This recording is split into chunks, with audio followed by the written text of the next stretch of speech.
Welcome back to PlanFirst Live. Today we're going to be talking about designing for multi-generational living. Nick, what is your thought on multi-generational living? I think effectively it's partly an economic condition of how expensive housing is becoming. We're obviously seeing it in the government's policies as well, in the sense that they're relaxing the ability to build up to 60 square metre dwellings on an existing property. I must say, from my own personal experience, I've lived multi-generational for a number of years, where I've had my parents living with me as well as obviously myself and my children. I think one needs to design it and handle it in such a way that everyone's got their own space. So firstly, it's understanding everyone's needs. With grandparents and children, I also feel that everyone should have at least their own bathroom. So the little things, just sort them out, work the routines out, but try and get at least one bedroom or two bedrooms per bathroom. And then also privacy and independence. But in this instance, you've got a gaming room for the kids or a playroom. So you can have, it doesn't matter whether you've got teenagers and little children there, they don't mind the noise. But having a gaming setup with grandparents trying to have a conversation can become a bit of a challenge, wouldn't you say, Nick?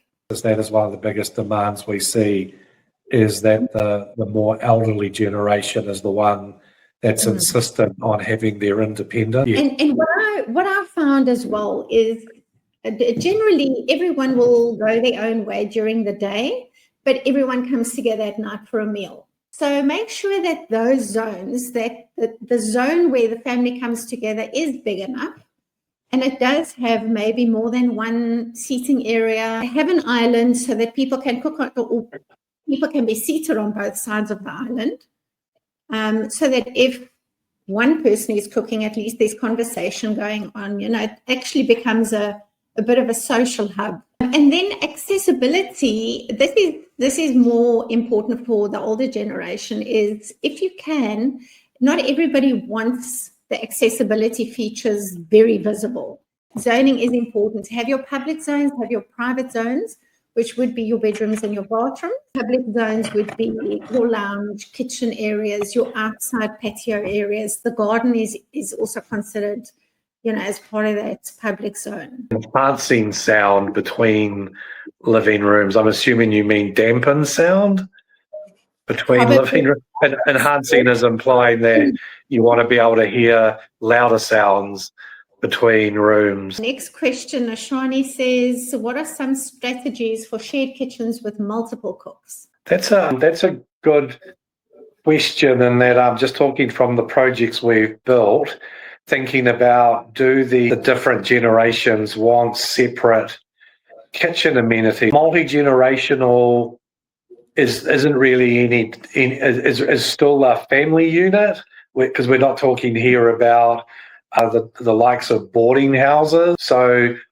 even with multi-generational, I think at the end of the day, when you look at it in terms of a cooking hub, it is still effectively the family's kitchen area. The multi generational living, I think we're seeing is very much in part, I believe, to housing affordable. The accessibility in the kitchens, and you can easily do that by putting an island in, as opposed to just having a linear kitchen. It allows for that conversation to take place, multiple cooks at the same time. Scott says, how do you manage shared laundry spaces efficiently? But maybe if everyone's got their own storage space in the laundry room, that could be one of the things that you could have a look at, just to make sure there's as much storage space as possible in that laundry. I agree that, especially as a lot of the new home developments have tended historically in the last 10 to 20 years to minimise the laundry spaces as a space in demand. And so we've had a good amount of newer home owners who then approach us that actually want a formalised laundry added to their home. And so they're reverting to these then potentially some of them are as grand and have as much effort as the kitchen. How do you future-proof a multi-generational home? I would say it's quite easy to convert, let's say, a study into a bedroom, and then later on convert the bedroom back into a study. But try not to, put them into a box that it can only be used as a bedroom, possibly. For instance, if I go back to the example that I used earlier, that's home office that became our parents' lounge, we didn't close that external door off.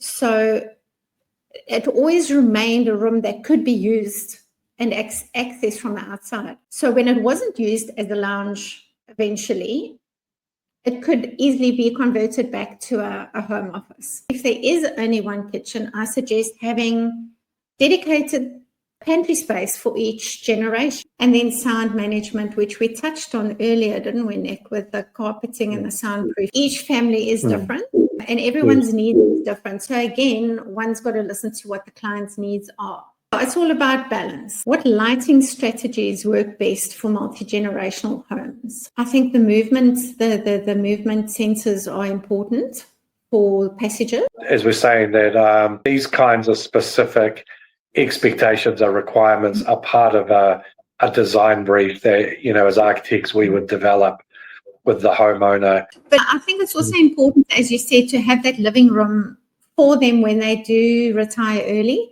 because they might just want a bit of quiet time. We really enjoy I think one of the things we really like is how you kind of bring, dignity to people's separate generational requirements. There's a reason why multi-generations, even though it may be, I do believe there is quite a big drive from a commercial or from a commerce financial standpoint. Underlying that is still the want that they actually want to live together. It's fascinating just listening to people's, experiences, whether it's from college living or their early work lives, or when they first move out of home, people who go flatting and how they negotiate, residential space. Very different. One's life goes through lots of different phases, from when you're a child through that flatting experience into your own home. There's ultimately some really awesome, living conditions, as people are getting creative. One of my customers that I really enjoyed was two professional women who basically wanted to have a much better house. Next week's topic, we're going to be talking about flexible work from home spaces. So that's going to be an interesting one. Thank you all for watching. Please feel free to reach out.